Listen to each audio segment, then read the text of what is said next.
그리스도의 사랑합니다. 좌우 옆에 보시면 사랑합니다 인사 한번 잠깐 나눌까요? 2024년 우리의 표 같이 한번 크게 한번 읽어보겠습니다. 시작. 성숙함을 위해서 저는 오늘 불신앙이란 제목으로 함께 은혜의 말씀을 나누고자 합니다. 요한일서 4장 4절 말씀 우리 같이 한번 함께 한 목소리 합독하겠습니다.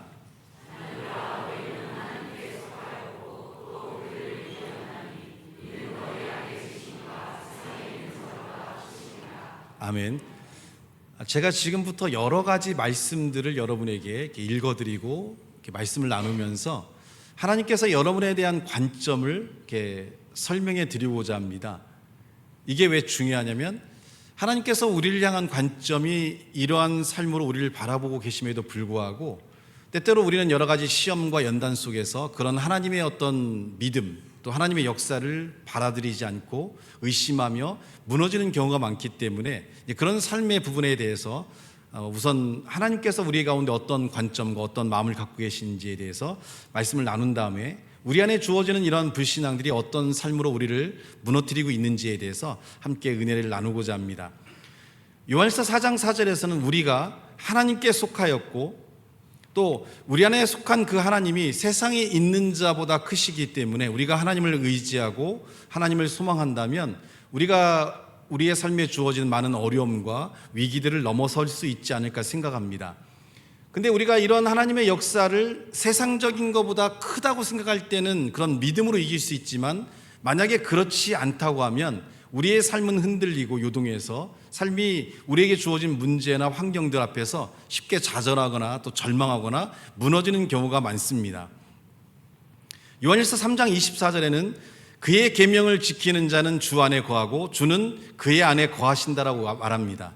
우리가 말씀을 듣고 그 말씀대로 행하며 하나님 주시는 말씀에 따라 우리의 삶을 옮겨갈 때 하나님의 역사와 은혜가 우리 안에 함께 하시고 그 역사를 통해 우리에게 주어진 삶들 안에 하나님의 도우심과 역사하심을 우리가 경험할 수 있게 됩니다. 요한일서 5장 18절 말씀 한번 볼까요? 같이 한번 읽어보겠습니다. 시작.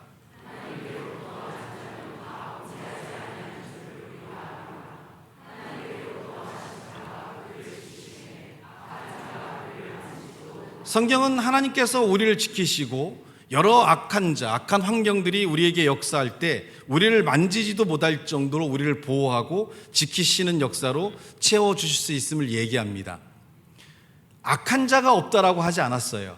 악한 자가 우리를 향해 다가올 때 결국 우리가 사는 세상은 사단의 역사와 환경의 어려움 또 여러 죄에 노출된 많은 사람들의 어떤 잘못된 습관, 잘못된 이런 관점들로 인해서 우리의 삶의 여러 가지 측면의 고통과 아픔을 주게 됩니다.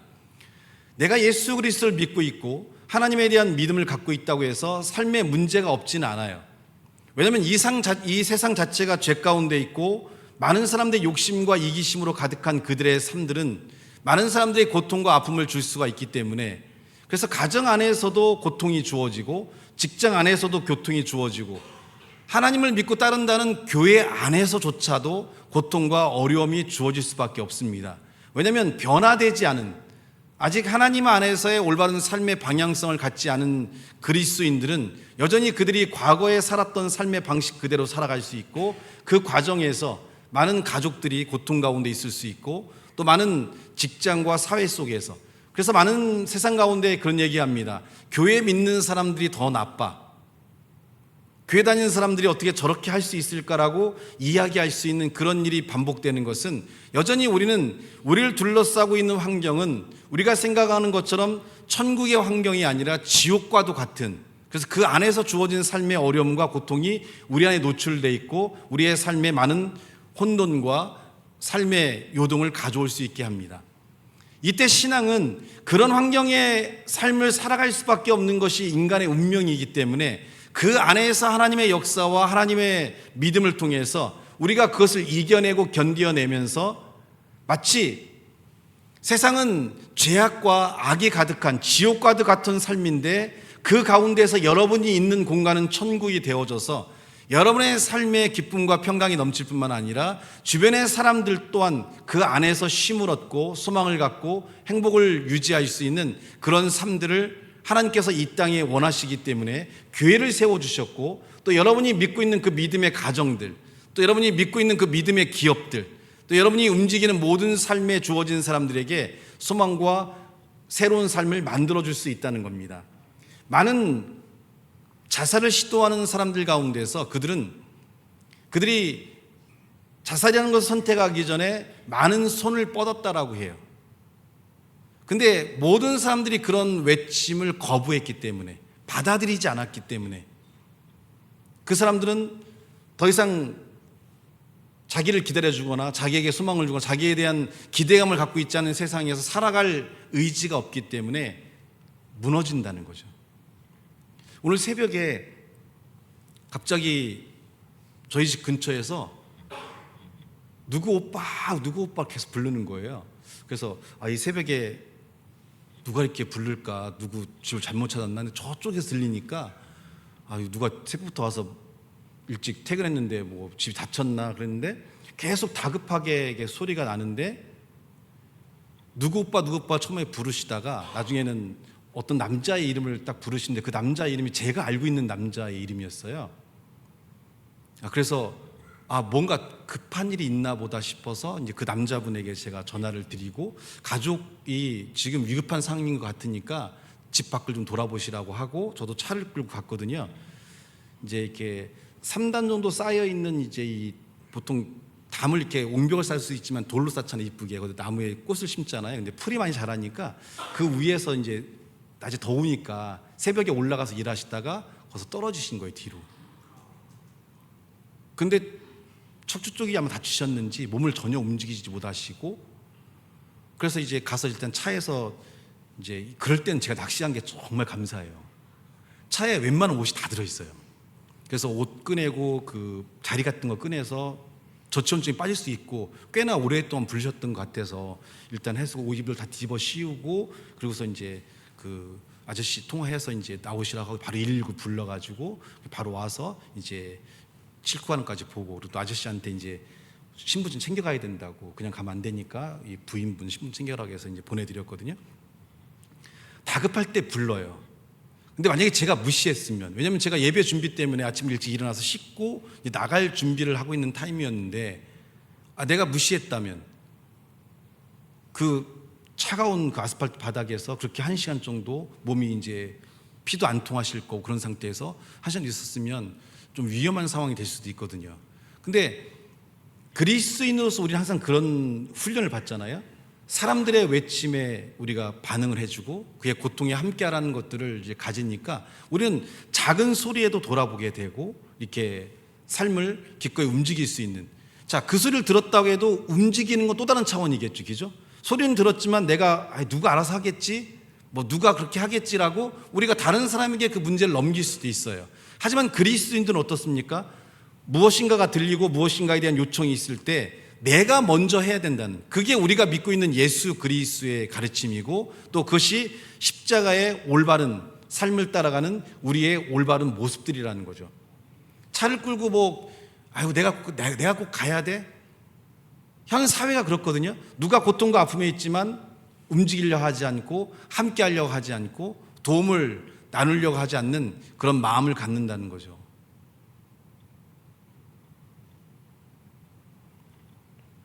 그러다 보니까 어떻습니까? 회생할 수 있고 새롭게 할 수 있음에도 불구하고 위기와 어려움에 놓이는 삶의 문제를 가질 수밖에 없다는 거죠. 오늘 우리의 신앙도 마찬가지입니다. 우리의 신음소리에 하나님이 들으시고 우리의 삶에 그분은 즉각적으로 반응할 수 있고 즉각적으로 우리의 삶에 역사할 수 있는데, 문제는 우리가 삶이 힘들고 어려우면 그 힘들고 어려움에 갇혀서 하나님을 놓쳐버린다는 거죠. 힘들고 어려울 때 우리가 가장 먼저 해야 될 건 뭘까요? 하나님을 찾는 거예요. 하나님께 기도하는 거예요.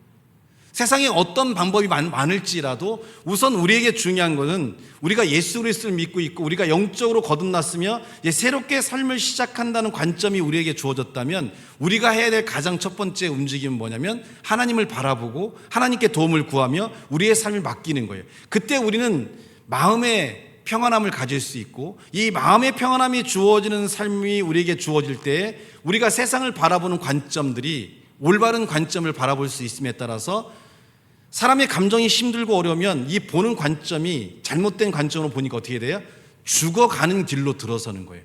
그래서 사람들이 갈 길을 모르고 낭떠러지를 향해 간다는 게 왜 그러냐면 방향성을 잃었기 때문이죠. 어두운 밤에 방향성을 잃으면 걸어가지만 바로 앞에가 낭떠러질 수 있거든요. 그래서 우리가 말씀을 듣고 하나님을 의지하고 하나님의 감동을 따라서 우리 마음이 힘들고 어려운 환경에서도 평안을 가져야만 우리 앞에 주어져 있는 문제에 대해서 올바른 판단을 할 수 있고 그 판단으로 우리의 삶이 올바른 방향으로 나가게 될 때 우리의 삶은 새로운 변화와 새로운 일들을 이룰 수가 있게 된다는 거죠. 표현남 목사님이 병원에 있는 동안 굉장히 많은 위기의 순간이 있었거든요. 근데 이제 호흡이 안 되는 상황이 돼서 여기에 이제 그 구멍을 뚫어서 여기에 이제 이렇게 호흡할 수 있게끔 해주지 않으면 오늘 밤을 넘기기 어렵다라는 이제 그 의사의 판단이 있는데 저보고 결정하라는 거죠. 당장 숨을 못 쉬는데 이거 안 뚫으면 죽는다는데 이걸 안 뚫을 사람이 있을까요? 근데 저는 좀 생각이 달라서 이걸 뚫었을 때 이제 고비는 넘었지만 그 이후의 삶이 이제 입으로 씹지도 못하고 이쪽으로 다 음식을 이제 갈아서 넣어야 되고 그러면 몸에 이제 영양분 공급도 안 되고 회복도 덜 되고 그건 생명을 몇 개월 연장하는 거지 한 사람의 삶이 올바로 향해 나가는 것이 아니기 때문에. 근데 사람은 감정이 흔들리잖아요. 그죠? 당장 죽는다는데 감정이 흔들린다는데 올바른 판단할 수 있을까요? 그때 제일 중요한 게 뭐예요? 주님, 이 상황에 나는 어떻게 선택해야 될까요? 하나님은 표현남 목사님은 어떻게 인도하고 싶으신 건가요? 생명을 살리기 원하신다면 하나님께서 기적을 보여주십시오. 그리고 제가 새벽 2시에 응급하게 연락받았는데 아침까지 일단은 기다려 보겠다. 지금 당장 숨이 넘어가는 상태가 아니라면 아침까지만 좀 기다렸다가 아침에 내가 결정해 주겠다라고 할 때 의사가 굉장히 급한 거예요. 자기는 이대로 사람이 이제 테이블 데스가 될 수가 있으니까. 근데 아침에 이제 전화하려고 8시쯤 전화하려고 있는데 전화가 먼저 왔어요. 그래서 응급한 상황인가 보다. 그래서 막 옷을 입은 전화 받고 있는데 호흡이 돌아왔습니다. 안 하셔도 되겠습니다. 그때 만약에 제가 하나님께 기도하지 않았다면, 제가 그 순간에 하나님을 의지하지 않았다면 내 안에 있는 불안함이 그 상황에서 하나님이 원하시는 삶, 표현남 목사님의 가장 필요한 삶보다는 당장 눈앞에 있는 현실에 눌려서 잘못된 선택을 했으면 표현남 목사님은 지금쯤 아마 우리 곁에 없으실 거예요.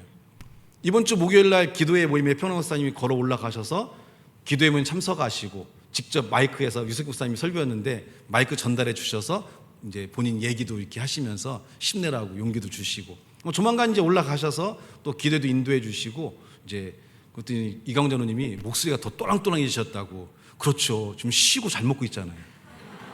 나는 못 쉬고 못 먹어서 목소리 봐요. 이게 지금 사람 목소리입니까? 이게 지금? 나는 이렇게 다 맛이 가고 있는데 표현 목사님은 평생을 이제 못 쉬다가 이제 한 8개월째 편하게 쉬고 계시니까 부럽기도 해요, 사실은. 그 순간에 내 마음이 흔들렸다면, 그 순간에 내 마음의 감정이 하나님이 원하는 삶이 아닌 방향으로 갔다면 상황은 지금의 삶은 더 좋지 않은 상황이 될 수밖에 없다는 거죠.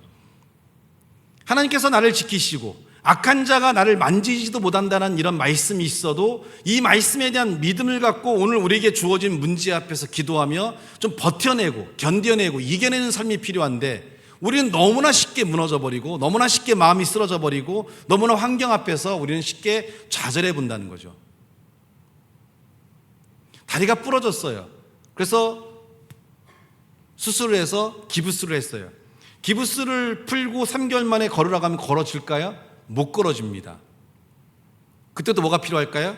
자꾸 걷는 연습을 하면서 그동안 사용하지 않은 근육, 사용하지 않은 뼈 이거를 움직이면서 회복하는 시간이 있어야만 예전처럼 건강하게 걸을 수 있는 삶이 되거든요. 우리가 살면서 많은 상처를 받아요. 또 많은 어려움도 겪게 되고 여러분도 많은 상처가 있겠지만 저만큼 많지는 않으실 것 같아요. 저도 버티고 있으니까 여러분도 버티셔야 돼요. 저 욕이란 욕, 비난이란 비난 정말 많이 받아서 그 제가 그러잖아요. 제가 어느 날 내가 공황장애가 왔다는 걸 제가 심장이 안 뛰는 걸 보면서 느꼈다니까요. 심리학 박사인데 내가 공황이 왔다는 걸 몰랐어요.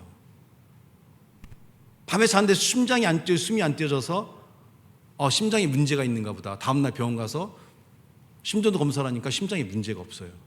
그래서 일시적으로 뭐 체했나 보다 했는데 또 다시 며칠 뒤에 또 숨이 안 쉬어져요. 왜 이러지?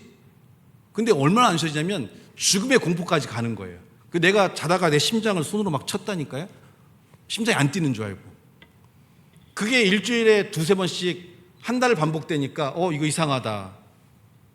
그래서 묵상하고 조용히 하나님 앞에 내 삶을 내려놓고 나를 들여다보니까 공황 발작이 왔다는 걸 인지를 한 거예요. 그때서야. 그리고 내려놓기 시작했어요. 목회자로서 어떤 무거운 짐, 살아갈 때 받는 상처들, 그리고 저한테 공황 발작이 온 원인은 상처 이런 건 아닌 것 같고요. 뭐 충분히 이길 수 있으니까. 제가 제일 힘든 건 뭐냐면 억울함이에요. 하지 않았는데 했다고. 이 억울함이 특히 저 같은 완벽주의적인 성격을 갖고 있는 사람에게는 이 억울함, 이건 정말 못 견딜 정도 힘든 거거든요. 그게 너무나 많이 반복되니까, 너무나 그게 고통스러우니까 숨이 쉬어지질 않는 거예요. 근데 이거를 어떻게 해결해요? 누굴 만나서 얘기해요? 상담가를 만나요? 내가 상담가인데 가족들한테 얘기할 수도 없는 거고, 그대로 삶이 무너질 수도 없는 거고, 모든 걸 내려놓고 포기할 수도 없는 거고,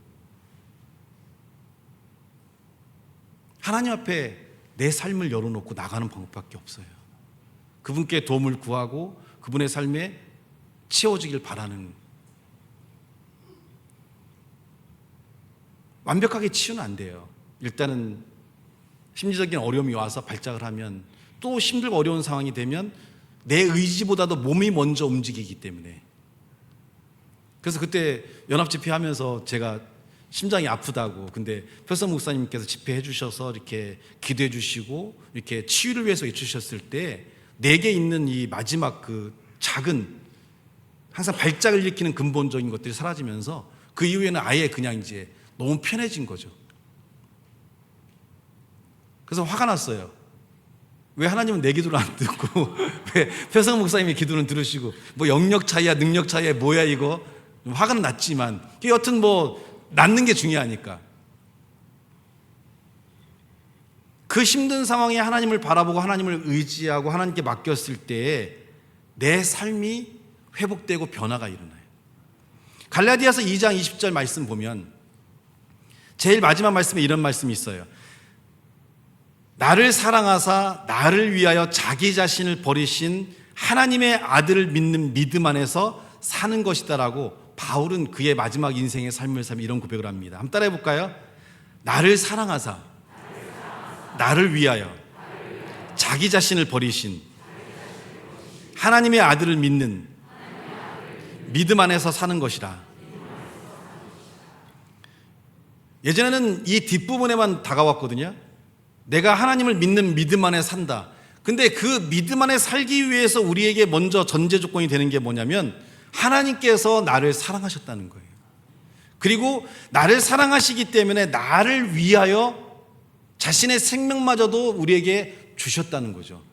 그러니까 여러분이 믿고 있는 하나님, 여러분이 의지하는 하나님, 여러분이 지금 여러분의 삶의 문제 가운데 자신을 맡기는 그 하나님, 바로 그 하나님이 여러분을 사랑하고 여러분을 위해 자신의 모든 걸 아끼지 않고 주실 수 있는 그분의 역사가 여러분 가운데 주어지고 있기 때문에 오늘 우리에게 필요한 건 뭡니까? 그분을 믿는 거예요. 그분을 신뢰하는 거예요. 근데 이 믿음은 너무나 쉽게 깨져요. 구약의 역사가 그거 아니에요? 하나님께서 이렇게 역사했는데 또 다른 문제가 발생하니까 또 하나님을 의심하고 하나님을 떠나는 그런 삶들이 주어지게 되죠.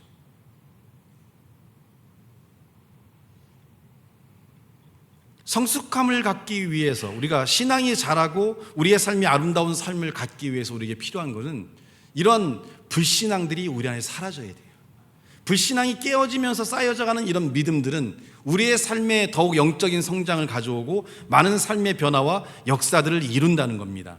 시편 121편 1절로 2절 말씀 한번 볼까요? 같이 한번 읽어보겠습니다. 시작.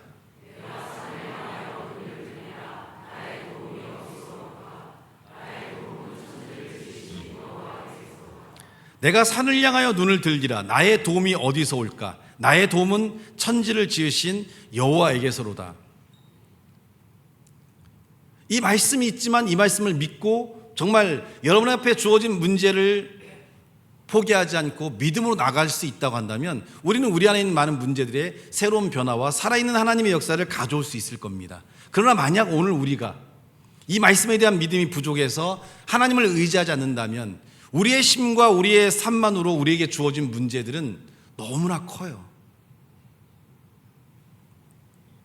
지난주에 제가 우리 강민이 얘기를 했거든요. 그래서 오늘 또 이제 엄마가 아이를 데려오셨길래 이제 아이를 놓고 먼저 간다고 하시고 가시라고 했어요. 그럼 아이의 시야에서 엄마가 안 보이면 어떻게 될까요? 아이는 불안을 느끼겠죠. 그럼 이 아이는 근본적으로 어떻게 해요? 엄마가 안 보이니까 엄마 보이는 곳을 향해 자기가 움직여서 나가고 엄마 가까이로 갈 거라는 거죠. 그 다음에 엄마가 뭐 해야 돼? 다시 또 한 걸음 더 앞으로 나가는 거죠.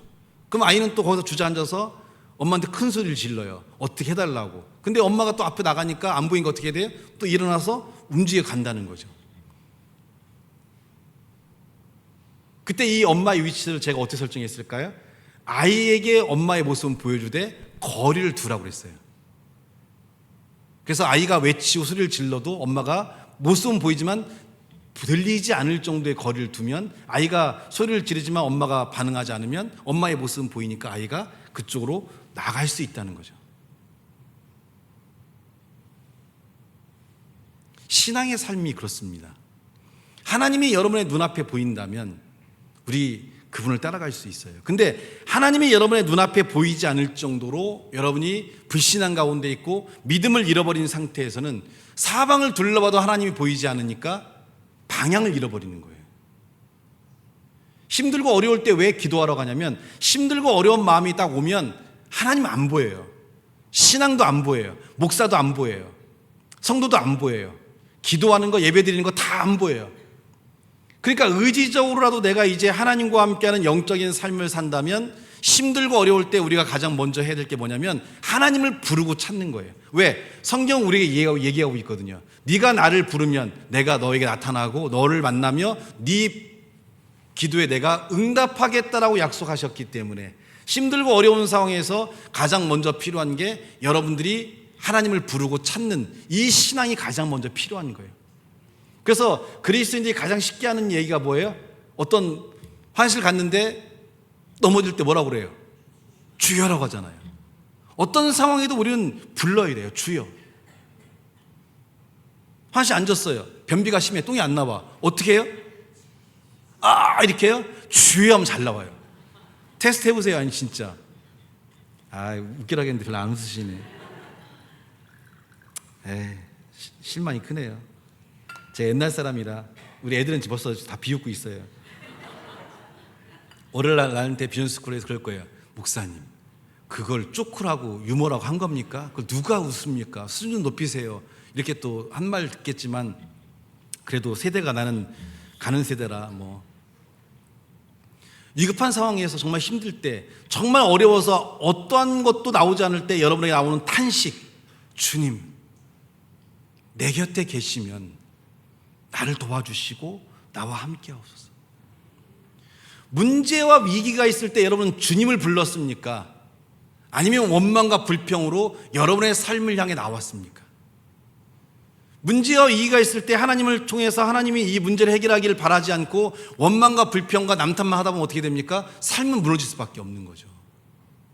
힘들고 어려운 상황에서 환경과 사람 탓이 아니라 하나님을 부르고 하나님의 역사를 통해 이 문제가 해결되기를 바라볼 때 여러분의 마음에 안정이 오고 여러분이 올바른 방향을 볼 수 있게 돼서 이 문제를 바꾸고 변화시켜 갈 수 있는 삶의 일들을 이룰 수 있을 거라는 거죠. 그래서 여러분이 어떤 어려운 문제를 갖고 왔을 때 뭐라고 그래요? 목사님 너무 차갑다는 거예요. 여러분이 행복하고 좋을 때 올 때는 저는 굉장히 따뜻한 사람이 될 수가 있어요.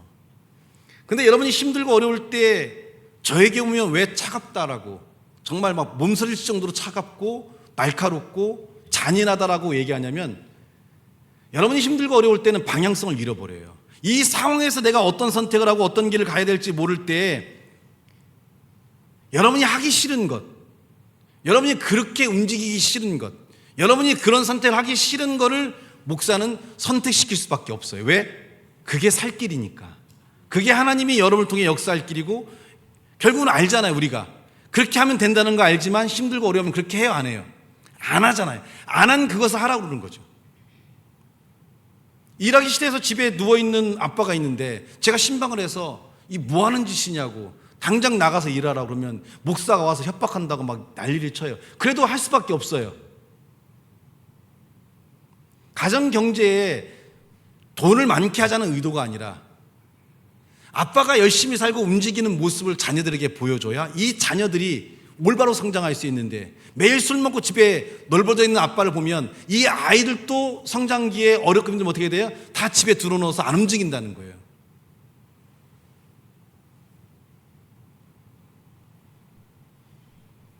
삶은 모델들이 필요한데, 우리 아이들이 클 때의 모델은, 가장 첫 번째 모델은 누구일까요? 부모예요. 두 번째 모델은 선생님들이에요. 세 번째는 직장의 상사들이고, 나이대별로 학교를 가기 전에는 부모의 모습이 아이들에게 모델이 되는 거고, 학교를 가게 되면 선생님들이 모델이 되는 거고, 직장에 들어가면 직장 상사들이 모델이 되는 거죠.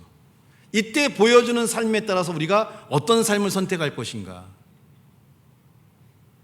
어떤 모습이 될 것인가.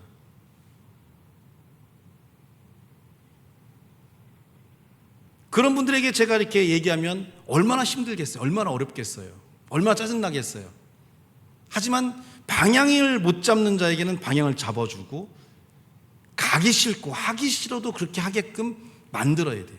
등을 떠밀어야 돼요. 가다 보면 괜찮아져요.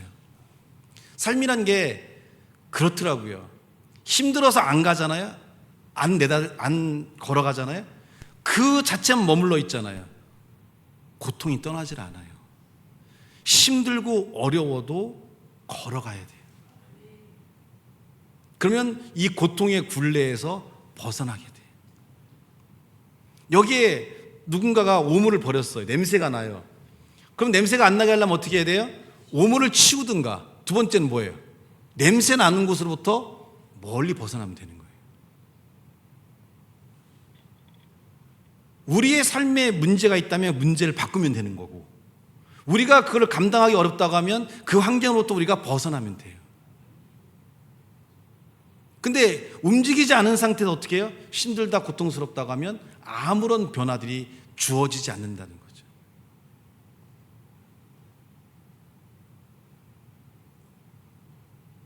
이곳에 상처와 고통이 없는 분은 없어요.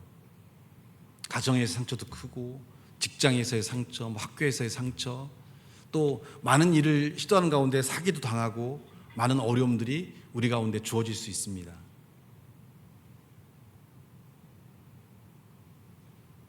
예레미야하고 사모님이 저한테 항상 하는 얘기가 있어요. 그런데 또 도와주고 싶어?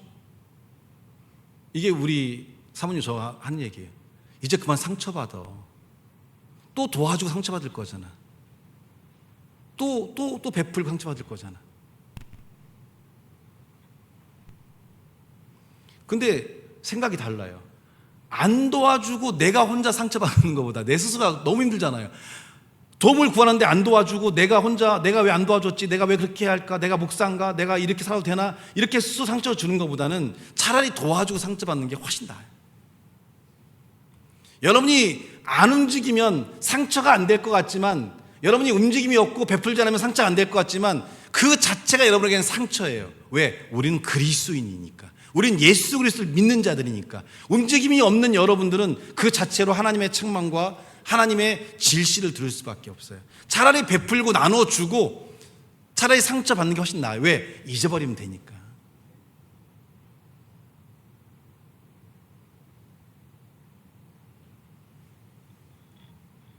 제가 지금까지 나열한 말씀을 근거로 보면 하나님은 우리를 사랑하고 우리를 지키시고 우리 가운데 역사하고 우리의 기도를 들으시고 우리를 사랑하며 우리 안에 많은 것들을 이룬다라고 얘기합니다. 고린도서 10장 1절로 4절 말씀에 바울은 고린도 교회를 향해 중요한 메시지를 전하고 있는데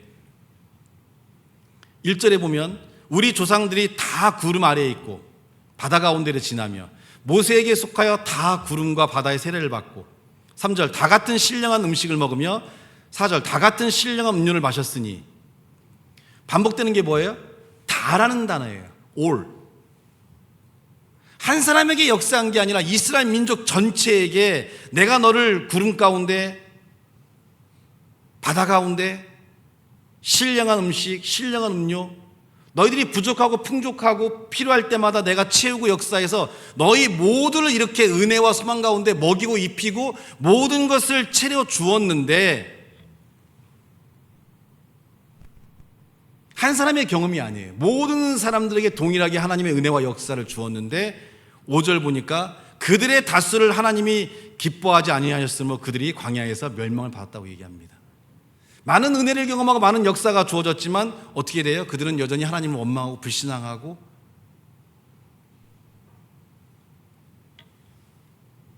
우리는 사랑할 만해서 사랑하는 사람이 아니에요. 사랑할 수 없을 때 사랑할 수 있는 자로 만든 게 그리스도인입니다. 미워할 수밖에 없지만 받아내야 되고 포기하고 싶을 때 포기하지 않고 이게 왜 중요하냐면 정말 이 친구가 미워요. 정말 포기하고 싶어요. 정말 이 사람하고 정말 얘기도 안 하고 싶어요. 그런데 견디고 참고 이겨내니까 바뀌어요. 변화돼요.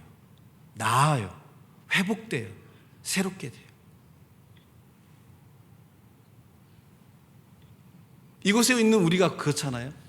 이곳에 우리가 앉아있고 이곳에 우리가 신앙을 갖는 이유가 하나님께서 여러분을 품어주고 저도 여러분을 포기하지 않고 많은 성도들이 여러분의 삶의 문제를 위해 기도하면서 우리의 삶들이 위기와 어려움 가운데 넘어서서 오늘 이 자리에 우리가 있잖아요.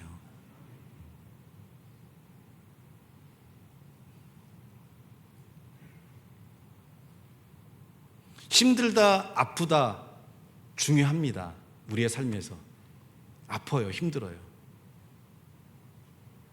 희만이가 아프게 했는데 너 나 아프게 하니까 너 그만해 라고 했으면 지금 유리 못 만났어요. 사회복지사가 되고 팀장이 되고 사회적 지위나 이런 게 모든 게 좋아지고 사람이 바르고 명랑하고 즐겁고 이렇게 젠틀하고 이렇게 됐으니까 유리야 그건 나 만난 후에 그게 된 거야. 그 이전에 홍이만은 그게 아니야. 너무 잘해준다고 세상에 이런 남편이 있느냐, 세상에 이런 시아버지 시어머니가 있느냐라고 막 얘기하는데 네 시아버지 시어머니도 그러지 않았다. 예수 그리스도를 만나서 그렇게 된 거야. 너도 예수 만나니까 소망이 되고 행복하지? 고맙다 그렇게 얘기해줘서. 아니라고 하면 또 어떨까 했는데 위기는 있었어요. 희만이하고도 고집불통인데다가 막 무슨 말만 하면 막 잡아먹을 듯 하고 내가 일어나고 다닐 것 같아요 막 소리 질러 개 지랄을 막 떠는데 와 저걸 죽일까 저걸 어떻게 할까 막 감정을 억누르고 받아주고 소망을 갖고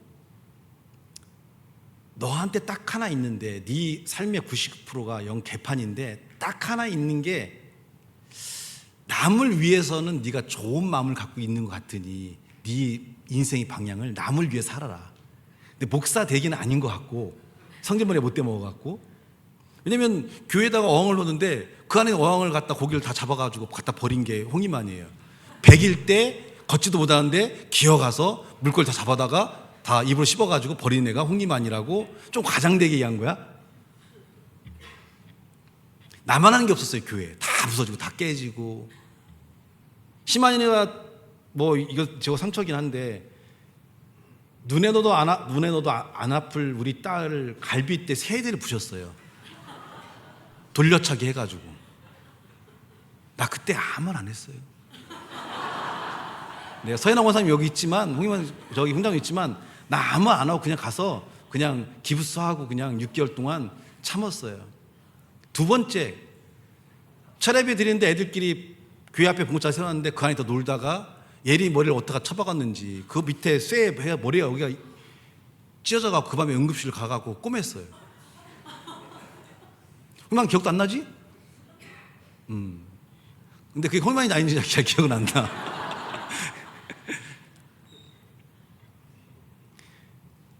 그런데 딱 하나의 가능성을 본 거예요.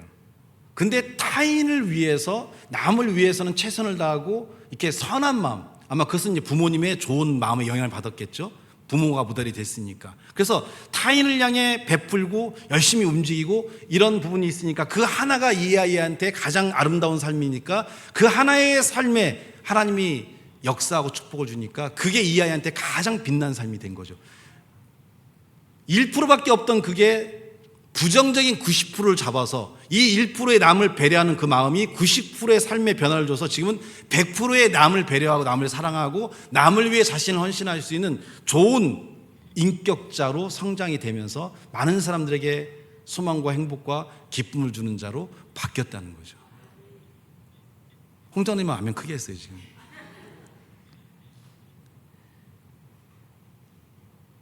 그래서 우리는 포기해서 안 돼요. 그래서 우리가 힘들고 어려운 상황에 있어도 그 상대방을 위해서 기도하고 받아줘야 돼요. 왜? 나도 넘어질 수 있고 나도 쓰러질 수 있고 나도 실수할 수 있으니까.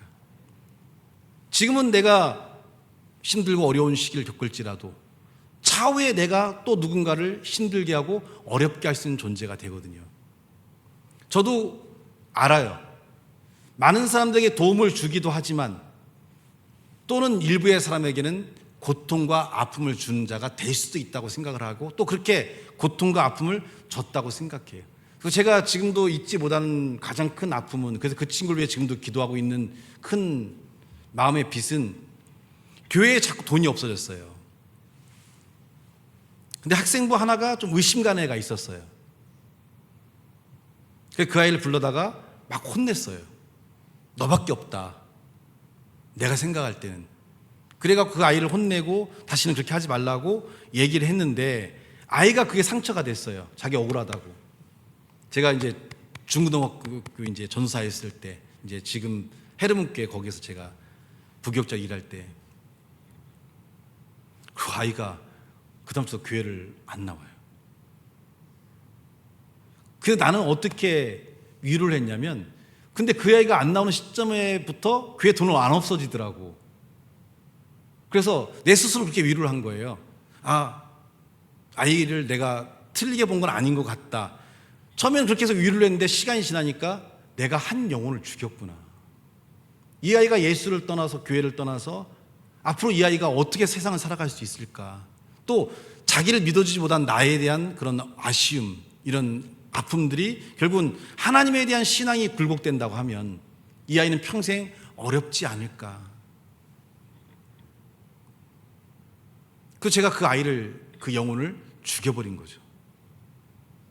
그래서 항상 그걸 마음에 두고 어떤 순간에도 성도편에 쓰고 내가 힘들고 어렵더라도 믿고 끝까지 가자라는 마음을 지금도 깨지 않고, 아니면 내가 다 뒤집어 쓰더라도 그렇게 가겠다는 삶을 고수하고 있지만 그 와중에도 간혹 성도들이 시험에 들어서 교회를 안 나오는 경우도 생겨요.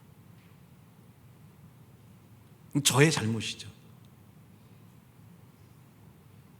우리는 그리스도인으로서의 삶을 향해 나아가면서 여러 가지 상황과 환경이 우리에게 주어지게 되면 믿음이 흔들릴 수도 있고 마음이 흔들릴 수도 있고 삶이 흔들릴 수도 있어요. 근데 그 흔들리는 삶이 오래 지속되다 보면 하나님에 대한 믿음이 사라지고 하나님에 대한 신앙들이 흔들리기 시작하면 여러분의 삶 전체가 흔들려요.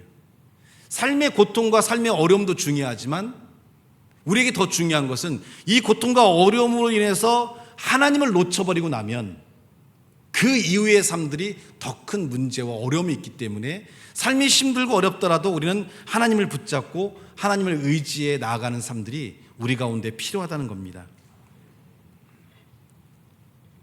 이순우 집사님이 어제 삼동소바를 이제 오픈하셨어요. 저는 좀 날카로운 스타일이기 때문에 가서 먹어보고 되게 한수리 해야겠다고 생각하고 갔거든요. 저는 일단은 이제 예림이하고 사모님하고 다른 걸 시켜서 다 맛을 봐야 되니까 저는 이제 우동을 좋아하는데 얼큰한 우동이 있어 얼큰한 우동을 시키고, 예림이는 이제 저희 소바를 좋아하거든요. 소바 이제 시키고, 사모님은 이제 소바 중에서 이제 온소바 따뜻한 소바를 시키고, 그다음에 뭐 만두도 시키고 유부초밥도 시키고. 저희 집은 절대 많지 않아요, 양이. 우리 유리는 유부초밥 하나면 희만이랑 둘이 반반씩 나눠 먹어도 배가 부르잖아, 그지?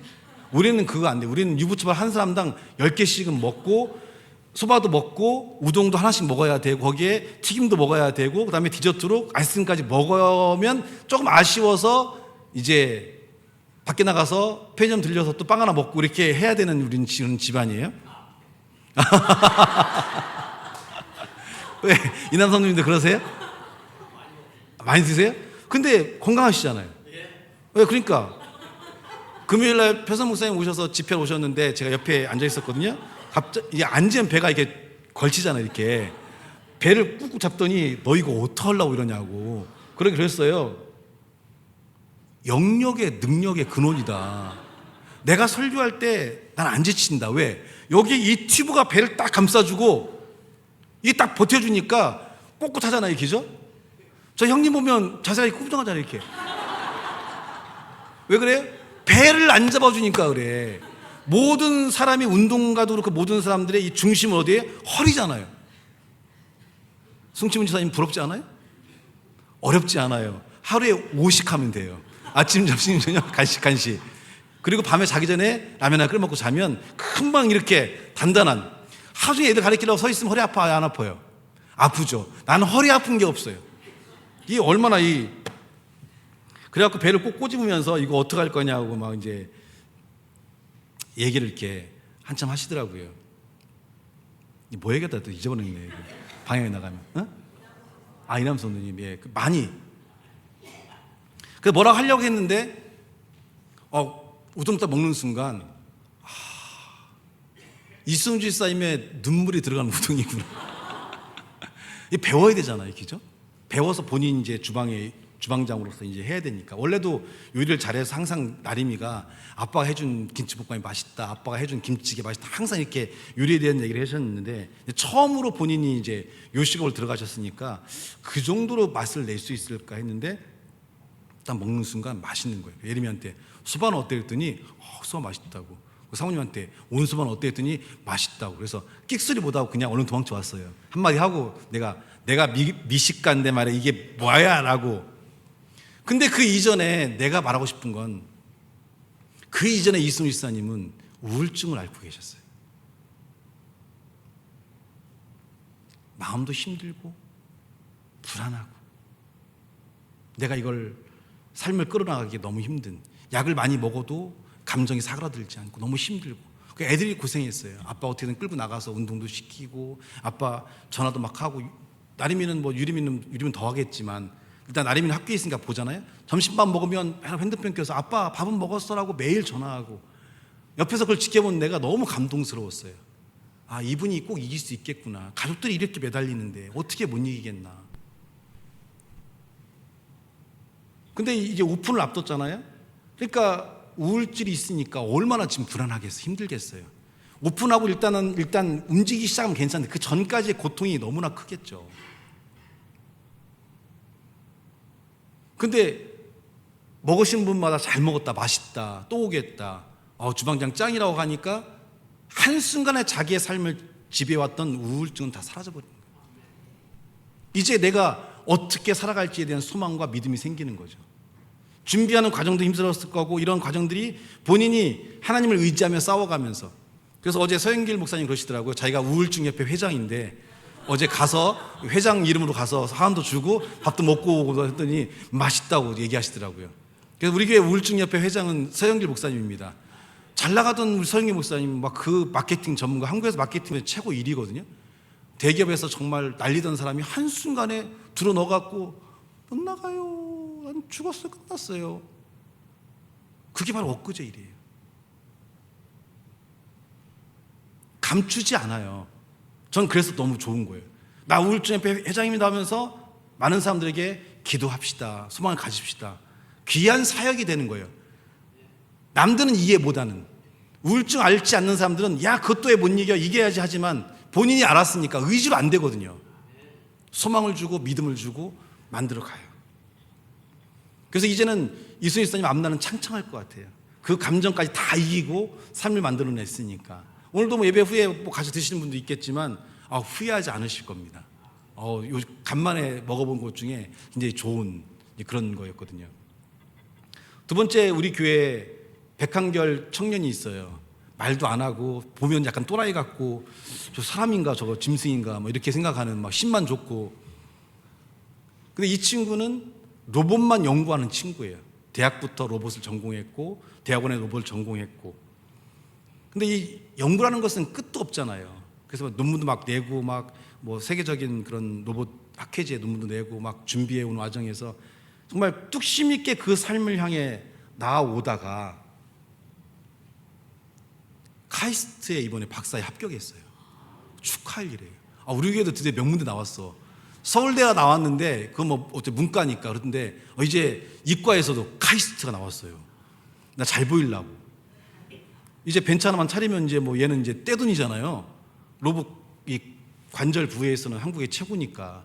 그래서 그걸 연구해서 이제 자기가 이제 그 분야에 이제 전문가가 되면 이제 대기업에서 랩실 하나 만들어주고 아니면 벤처 얹을 수도 있고 하여튼 그 분야의 최고의 정점에서 이제 이 친구가 얼마나 포기하고 싶었을까요? 결과도 나오지도 않고 미래도 보이지도 않고 주변에서 야 때려치고 다른 거 해 이런 얘기 많이 들었겠지만 그 한길을 파면서 끝까지 향해 나왔을 때 보상을 받는다는 거예요. 보상을. 자기가 노력한 것이 결국은 자기에게 이런 더 좋은 환경에서 자기의 최고의 마지막 학문을 연구할 수 있는 이런 곳까지 자기의 삶을 끌어올 수 있다는 거죠. 두 분을 보면서 상황과 환경은 이분들을 흔들고 이분들의 삶에 어려움을 줬지만 그러나 믿음을 갖고 견뎌내고 계속적인 삶을 향해 나왔을 때 그 모든 걸 이겨내고 이렇게 정점에 선 이들을 보니까 하나님은 결코 우리를 포기하지 않고 우리 가운데 역사하는구나라는 그런 소망과 믿음을 갖게 되면서 정말 마음이 뿌듯하고 확신이 주어지는 그런 삶을 갖게 됩니다. 한 말씀 더 하고 마치겠습니다. 시편 78편 8절 말씀 볼까요? 같이 읽어보겠습니다. 시작. 시편 78편 8절 시작.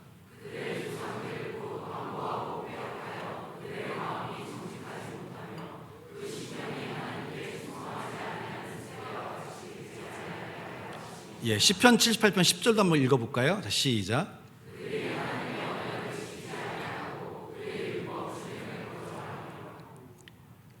많은 신앙들의 문제는 많은 환경의 어려움과 고통 가운데서 하나님을 바라보고 하나님께 향하지 않으면 우리의 마음이 금방 완고해져요. 그리고 마음이 고집스러워지고 하나님이 원하지 않는 그런 삶들로 가요. 왜? 하나님의 방향이 보이지 않고 들리지 않으니까. 자신의 고통과 아픔에만 집중하게 되고 환경에 대한 문제만 집중하면서 내가 바꾸고 내가 변화시켜야 되는 그런 의지라든지 그런 삶의 힘을 갖지 못하면서 삶 자체가 요동하고 무너진다는 거죠. 그게 현재 우리들의 주어진 삶들이에요. 오늘 우리의 삶들이 막히고 어려운 이유가 뭐냐면 하나님의 역사가 단절된 상태에서 우리의 고집과 우리의 이런 생각들이 완고해지니까 우리의 삶에 대한 방향성 또 삶에 대한 올바른 길들이 들리지 않고 보이지 않는 거예요. 어떻게 될까요? 삶이 요동하고 쓰러질 수밖에 없는 환경에 놓이게 된다는 겁니다. 성숙한 삶을 위해서 우리가 부드러운 마음을 가져야 돼요. 환경의 힘듦과 어려움이 우리를 무너뜨리기 전에 그 환경과 고통은 우리를 떠날 수 없는 문제이긴 하지만 그 상황에서 하나님을 바라보고 기도하며 예배를 통해 또 찬양을 통해 또 말씀을 읽으면서 또 어려운 부분들을 하나님께 기도하면서 그 삶들을 이겨낼 수 있다고 한다면 여러분의 삶들은 성숙할 수 있고 그 성숙함은 여러분의 삶뿐 아니라 많은 사람들의 삶의 변화와 아름다운 역사를 이룰 수 있는 축복과 능력으로 채워질 줄을 믿습니다. 기도하겠습니다.